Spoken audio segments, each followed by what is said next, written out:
The night sky over London, September 1940. The air raid sirens wail as searchlights pierce the darkness. Above the city, a distinctive droning sound grows louder. The citizens of London knew that sound all too well. It was the Heinkel He 111, Germany's medium bomber that would become synonymous with the Blitz. Tonight, we tell the story of this aircraft that terrorized Britain night after night, yet began its life under very different circumstances. Our story begins in 1933 with Ernst Heinkel, a brilliant German aircraft designer who had already made his mark in aviation. But Heinkel was working under severe restrictions. The Treaty of Versailles, signed after World War I, had forbidden Germany from developing military aircraft, so Heinkel and the Reich Air Ministry had to be clever. The solution was simple yet cunning: disguise the bomber as a civilian airliner.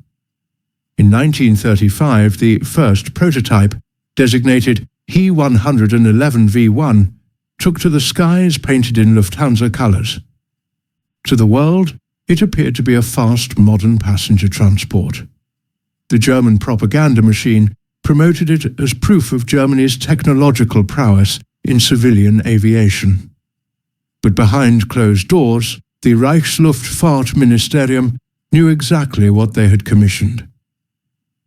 The design was revolutionary for its time. Twin engines, all-metal construction, and an elliptical wing that would become the aircraft's trademark. The He 111 featured a sleek, streamlined fuselage with a distinctive glazed nose that gave the crew exceptional visibility. It was fast, capable of carrying a significant payload, and could outrun many fighters of the early 1930s. By 1936, the pretense was dropped.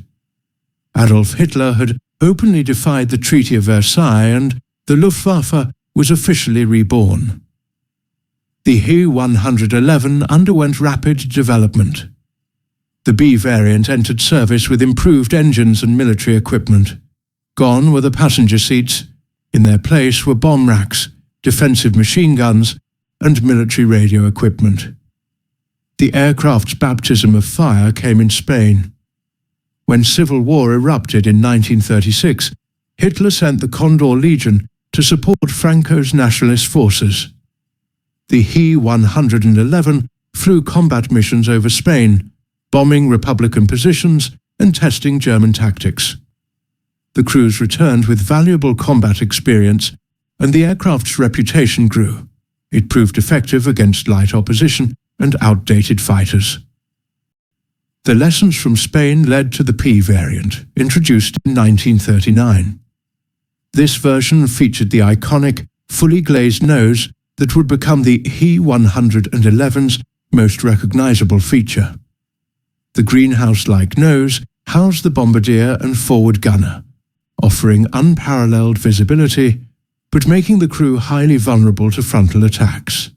The P variant also received more powerful Daimler-Benz engines. But it was the H variant that would become the most produced version, with over 6,000 built. The He 111H featured even more powerful Junkers-Jumo engines and increased bomb load capacity. This was the version that would darken the skies over Britain. September 1st, 1939. The He 111 spearheaded the Luftwaffe's assault on Poland. Flying in formation, the bombers devastated Polish cities and military installations. Warsaw suffered terribly as hundreds of Sojumu He 111s dropped their deadly cargo. The world watched in horror as Blitzkrieg, lightning war, became reality. The He 111 was central to this new form of warfare, providing close air support to advancing panzer divisions. The success continued into 1940. During the invasion of Norway, He 111 SS operated from German bases to support the northern campaign. They flew over the dramatic Norwegian fjords, bombing Allied shipping and supporting German paratroop operations. The aircraft's range and reliability proved invaluable in the harsh Scandinavian environment. Then came France. In May 1940, the He 111 was part of the massive aerial armada that supported the Wehrmacht's drive through the Ardennes. The bomber units attacked French airfields, communication centres, and troop concentrations. Within 6 weeks, France had fallen. The He 111 and its crews seemed invincible, but their greatest challenge lay ahead across the English Channel. July 1940. Operation Sea Lion, the planned invasion of Britain, required air superiority.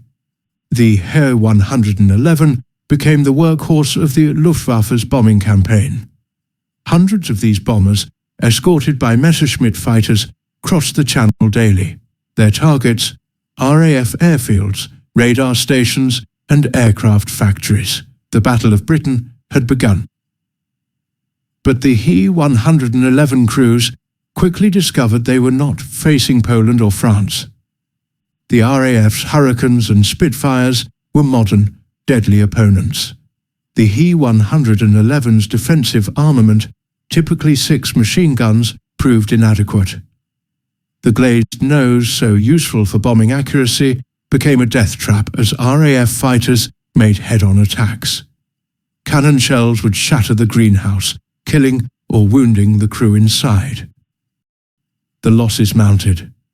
He 111S returned to French bases riddled with bullet holes, trailing smoke with wounded or dead crew members.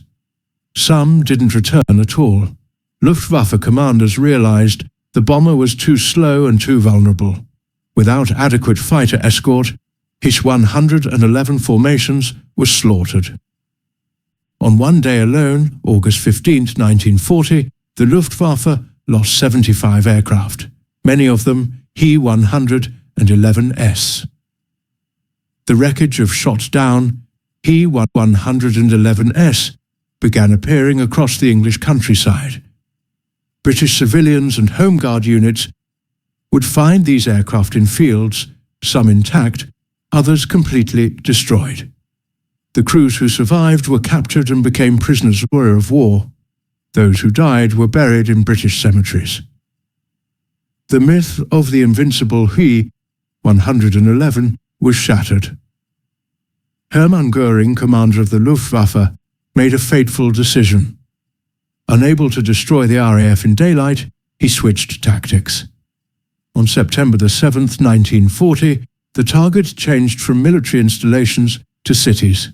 London would burn. The Blitz had begun and the He 111 would be its primary instrument. Night after night they came, under cover of darkness. Formations of He 111S followed Pathfinder aircraft to London. The distinctive asymmetric engine sound, British civilians called it the Heinkel hum, warned of incoming death. The bombers would release their payloads, high explosive bombs mixed with incendiaries.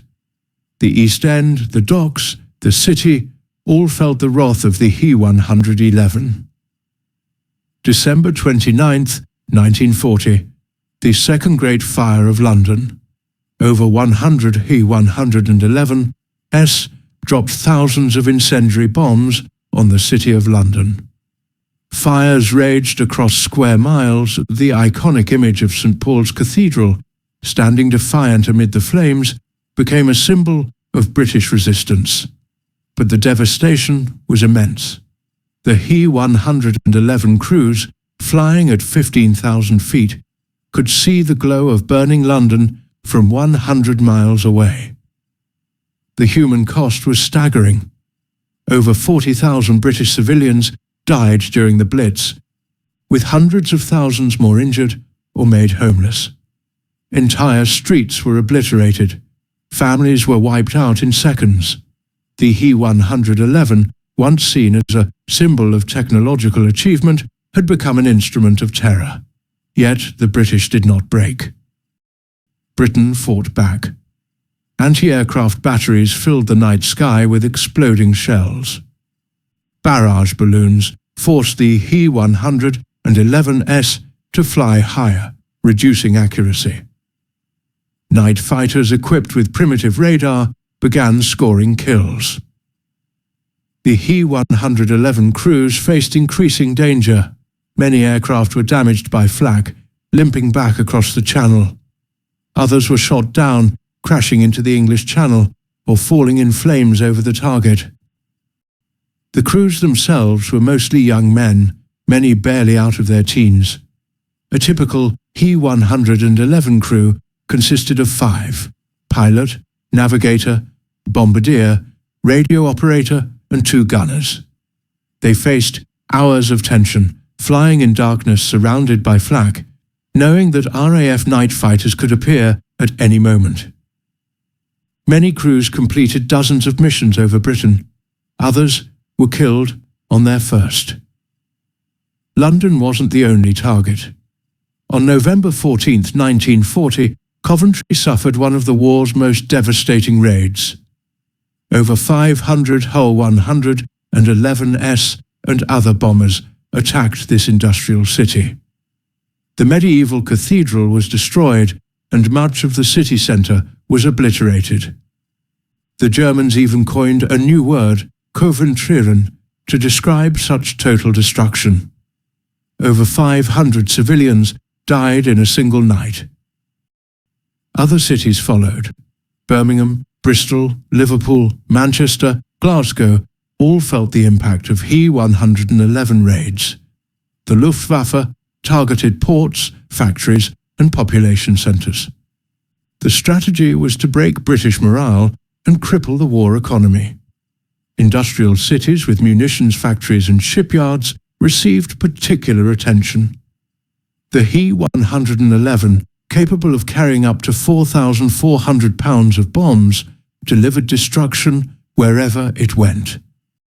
Plymouth, with its vital naval dockyard, suffered 59 raids between 1940 and 1944.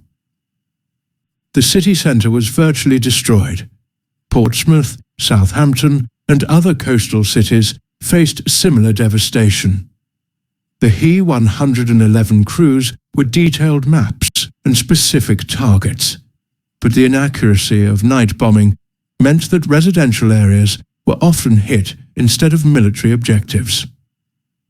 June 1941 changed everything.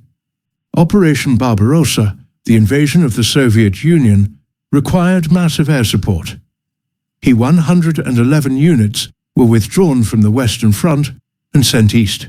The aircraft that had terrorized Britain now faced the vast expanses of Russia. The Blitz on Britain didn't end, but it diminished significantly. The He 111 faced new challenges: extreme cold, enormous distances, and increasingly effective Soviet resistance. Meanwhile, specialized He 111 variants appeared. Some were converted to torpedo bombers, attacking Allied convoys in the Atlantic and Mediterranean. Others became reconnaissance aircraft or mine layers. The Luftwaffe tried to adapt the aging design to new roles, but the aircraft was showing its age. By 1942, it was obsolete as a frontline bomber. As Allied air defences improved, the He 111 became increasingly vulnerable. American B-17 NCAS and B-24AS had heavy defensive armament. The He 111 had machine guns. New Allied fighters like the P-51 Mustang and Typhoon outclassed the slow bomber completely. Losses on all fronts mounted. The He 111 was being hunted to extinction. By 1944, Germany was desperate. The He 111 found a new role as a launcher for V-1 flying bombs. Unable to penetrate British airspace safely, the bombers would launch the V-1S from over the North Sea, then turn for home. It was a last gasp for an obsolete aircraft. The V-1 campaign caused damage and casualties, but it wouldn't change the war's outcome. The end came swiftly. Allied bombing destroyed German production facilities. Fuel shortages grounded many aircraft. By 1945, the He-111 units that remained were flying suicide missions, trying to slow the Allied advance. When Germany surrendered in May 1945, hundreds of Hu-111s were destroyed by their own crews or captured by advancing forces. The bomber that had once seemed invincible was now just scrap metal. After the war, some captured He-111s were tested by the Allies. The RAF and USAAF evaluated the aircraft, analyzing its strengths and weaknesses. A few were even flown with Allied markings for intelligence purposes, but most were scrapped. Germany's aviation industry was dismantled, and Ernst Heinkel's company was forbidden from building aircraft for years. Today, only a handful of He-111s survive in museums around the world. These preserved examples serve as reminders of a dark chapter in history. Visitors can walk around these aircraft, peer into the glazed nose, and imagine the young crews who flew them. They're no longer symbols of terror, but historical artifacts teaching tools about the horrors of war. In London and other British cities, memorials commemorate the victims of the Blitz. The scars of the He-111's bombing campaign took decades to heal. Entire neighborhoods had to be rebuilt. The generation that lived through the Blitz carried memories of those terrifying nights for the rest of their lives. The sound of an air raid siren could trigger trauma even decades later. From a technical standpoint, the He-111 was a significant achievement of 1930s aviation design. Its speed was impressive for its era, and its payload capacity was respectable. However, it was quickly surpassed by more modern designs. The British Lancaster, the American B-17, and later German bombers like the Ju-88 all proved more capable. The He-111's fundamental design, created in the early 1930s, couldn't adapt to the rapidly evolving demands of aerial warfare. Ernst Heinkel survived the war and eventually rebuilt his company, though not as an aircraft manufacturer. He maintained that he was an engineer, not a Nazi, and that he simply designed aircraft without political considerations. This claim remains controversial. His creations killed thousands of civilians and contributed to Germany's war effort. Can a designer claim innocence for how their creation was used? The He-111's story is ultimately one of technological achievement turned to terrible purpose. It began as a civilian airliner, disguised to circumvent international treaties. It evolved into an effective bomber that terrorized Europe. It ended as an obsolete relic, outclassed by the very nations it had attacked. The aircraft itself was neither good nor evil, it was simply a machine. But it was a machine that delivered death from the skies, that created orphans and widows, that reduced homes to rubble. When we look at a preserved He-111 today, we should remember not just the engineering skill that created it, but the human cost of its existence. The 40,000 British civilians killed in the Blitz, the Luftwaffe crews who died in the frozen skies over Russia, the German workers who built these aircraft under increasingly desperate conditions, the children who grew up without parents, the cities that had to be rebuilt from ruins. The He-111 flew its last combat mission in 1945, but its legacy continues.